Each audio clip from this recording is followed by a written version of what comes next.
પડછાયા ન પડે। National highway number 48 એટલે મુંબઈ સુરત વચ્ચે પરિવહનની લાઇફલાઇન કહેવાય, પણ આ જ લાઇફલાઇન પર પાણી ભરાવાને કારણે અને ખાડાના સામ્રાજ્યને કારણે એ લાઇફ લેનાર હાઈવે બનતો જાય છે। સાંસદ ધવલ પટેલે ઉચ્ચ સ્તરીય રજૂઆતો કરી પણ NHAIના પેટનું પાણી ન હલતું હોય એવું દેખાઈ રહ્યું છે। વલસાડ જિલ્લામાંથી પસાર થતો નેશનલ હાઈવે નંબર 48 કે જે ઔદ્યોગિક રીતે અને વલસાડ ઉમરગામ વચ્ચે લોકો માટે જીવાદોરી સમાન છે, કારણ કે મોટી સંખ્યામાં લોકો વલસાડથી ઉમરગામ સુધી આ જ રોડ પર નોકરી કરવા જાય છે, તો બીજી તરફ મુંબઈ સુરત વચ્ચે અને આગળ રાજસ્થાન કે દિલ્હી તરફ ઉદ્યોગના સામાન માટે પરિવહન કરવા માટે પણ આ જ રોડનો ઉપયોગ થાય છે। પણ પહેલા જ વરસાદમાં આ રોડ પર ખાડાઓનું સામ્રાજ્ય જોવા મળી રહ્યું છે, જેનું મુખ્ય કારણ વરસાદ પહેલાં જે મેન્ટેનન્સ થતું હોય છે તે પણ યોગ્ય રીતે આ વિસ્તારમાં થયું નથી। વલસાડ જિલ્લામાં Sonwada bridge, Gundlav bridge, Dharampur road પાસે અને પારડી તાલુકામાં ખડકીનો પુલ અને વાપીમાં કરમબેલે બ્રિજ પાસે હાલત કફોડી બની છે। હાલ આ બ્રિજો પર એવા ખાડા પડ્યા છે કે તમારે રસ્તો શોધવો પડે। દિવસે તો થોડું સાચવીને ચલાવી શકાય, પણ રાત્રે આ હાઈવે પર શું અસર થતી હશે? હાલ વાપી ઉમરગામ વચ્ચે હજારો લોકો ગાડી લઈને જતા હોય છે, ત્યારે કેટલીય ગાડીઓના ટાયર અહીં ફાટે છે અને તેને લઈને પણ અકસ્માત સર્જાતા હોય છે। ગયા વર્ષે પણ આ જ કરમબેલે બ્રિજ પર એક મહિલાનું મોત નીપજ્યું હતું, છતાં પણ હાઈવે ઓથોરિટીનું પેટનું પાણી હલતું નથી। હું મારી આ બીતી તમને કહું છું। કાલે રાતના હું મુંબઈથી આવતો હતો, ભિલાડથી લઈને ને આપણા મામુ સુધી 4 રસ્તા સુધી મારે અહીંયા ઉતરવાનું હતું।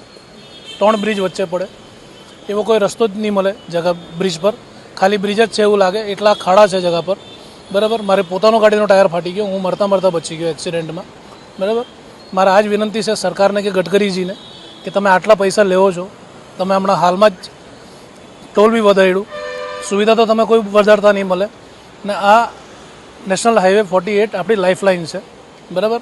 અહીંયા જ લોકોની જિંદગી જવાની તો પછી તેનો મતલબ બી નહીં મળે।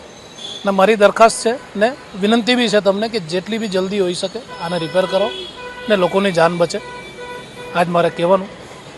આ વિસ્તારના લોકો નેશનલ હાઈવે નંબર 48 પર પડેલા ખાડાને લઈને ઘણા સમયથી હેરાન થઈ રહ્યા છે, જ્યારે વલસાડ જિલ્લાના નેતાઓની પણ અવગણના થતી હોય તેવું સ્પષ્ટ દેખાય છે। વલસાડના સાંસદ ધવલ પટેલ દ્વારા નીતિન ગડકરીના કાર્યાલયમાં વારંવાર રજૂઆત કરે છે, પણ ટોલ ટેક્સ આટલો બધો વધાર્યા પછી પણ અહીં યોગ્ય કામ થતું નથી।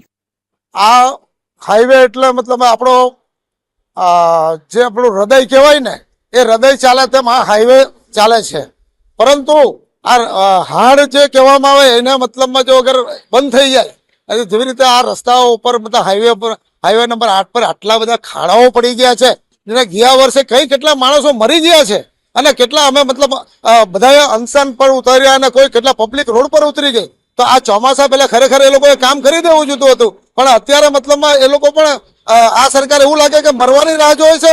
જે ગયા વર્ષે લોકો મરેલા, તો મતલબ આ વર્ષે બી આવું જ આ ખાડા જે વર્ષો પડી ગયા છે વધારે પડતા, અને સેલ ટેક્સ ઓફિસર મતલબ જે ભિલાડમાં આગળ જોવો ને તો ત્યાં કેટલા એક્સિડન્ટ થઈ રહ્યા છે, કારણ કે એટલા બધા ખાડાઓ છે ને આખો હાઈવે ખોદાયેલો છે।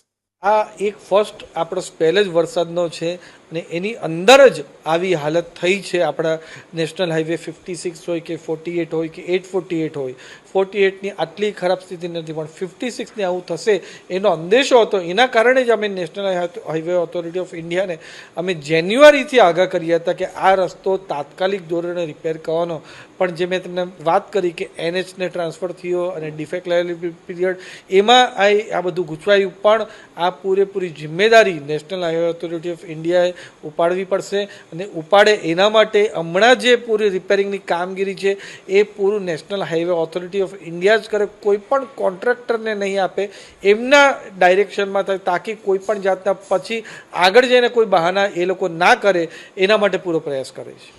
ગયા વર્ષના જે વરસાદ પડ્યો એમાં આપણને બધાને એક શીખ મળી છે કે રસ્તા જે પણ હોય છે, વરસાદ જે આટલો વધારે પડે એની સાથે લોડ પણ આટલો વધે છે, એના લીધે તરત જ આપણું વરસાદમાં બિસ્માર હાલતમાં થઈ જાય।